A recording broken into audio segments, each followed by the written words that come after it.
राजनीति में अक्सर चित हुए खिलाड़ी विनेश फोगाट के सामने खुद को साबित करने की चुनौती।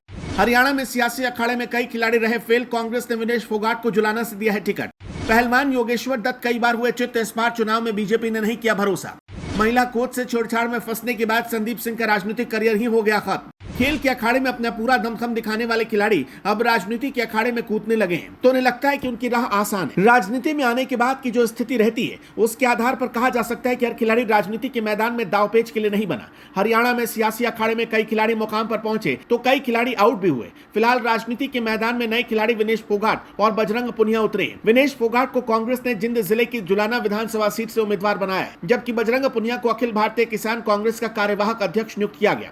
विनेश फोगाट को जुलाना से टिकट मिलने के बाद इनेलो छोड़कर पहले भाजपा और फिर कांग्रेस में आए पूर्व विधायक परमिंदर सिंह ढुल अब अपनी नई राह तलाश रहे हैं। परमिंदर ढुल आज तक सिर्फ इनेलो के टिकट पर ही विधायक बन पाए। 1970 के दौरान चौधरी बीरेंद्र सिंह के साथ हरियाणा की राजनीति में खिलाड़ियों की एंट्री का सिलसिला शुरू हुआ था। अभी तक चौधरी बीरेंद्र सिंह के अलावा कृष्णमूर्ति हुड्डा, योगेश्वर दत्त, संदीप सिंह, बबीता फोगाट, ब्रिजेंद्र सिंह और विनेश फोगाट के साथ बजरंग पुनिया राजनीति में एंट्री कर चुके हैं। इसके अलावा भी कई खिलाड़ी हरियाणा की राजनीति में आए जिनकी सियासत परवान नहीं चढ़ पाई। इनमें से कुछ तो ऐसे थे जो मैदान में आते ही आउट हो गए। पूर्व खिलाड़ी कृष्णमूर्ति हुड्डा अपनी राजनीतिक पारी की शुरुआत में खूब परवान चढ़े, लेकिन धीरे धीरे सियासत में उनका नाम पवेलियन में बैठे खिलाड़ी के रूप में गिना जाने लगा। कृष्णमूर्ति हुड्डा विधायक और मंत्री बने, लेकिन जब कांग्रेस सत्ता से दूर हुई तो हुड्डा भी साइडलाइन होते चले गए। फिलहाल कृष्णमूर्ति हुड्डा भाजपा के साथ है, जिन्हें उम्मीद थी कि भाजपा उन्हें गढ़ी, सांपला, किलोई में पूर्व मुख्यमंत्री भूपेंद्र सिंह हुड्डा के विरुद्ध चुनावी रण में उतारेगी, लेकिन भाजपा ने वहां मंजू हुड्डा को टिकट दे दिया। 1970 में बॉक्सिंग रिंग से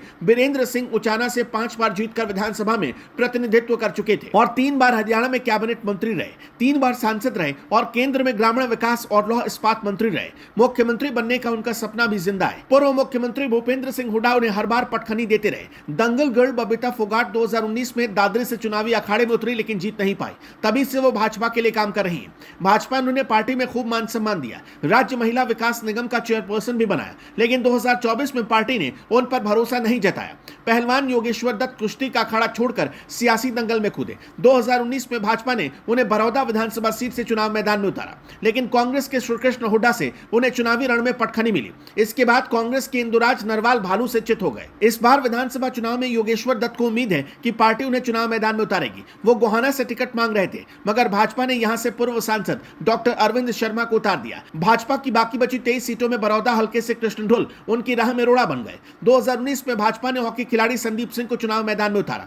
पिहोवा से विधायक निर्वाचित हुए। संदीप सिंह को मनोहर सरकार में खेल राज्य मंत्री बनाया गया, मगर महिला कोच से छेड़छाड़ के विवाद में फंसने के बाद संदीप सिंह का राजनीतिक करियर ही खत्म हो गया।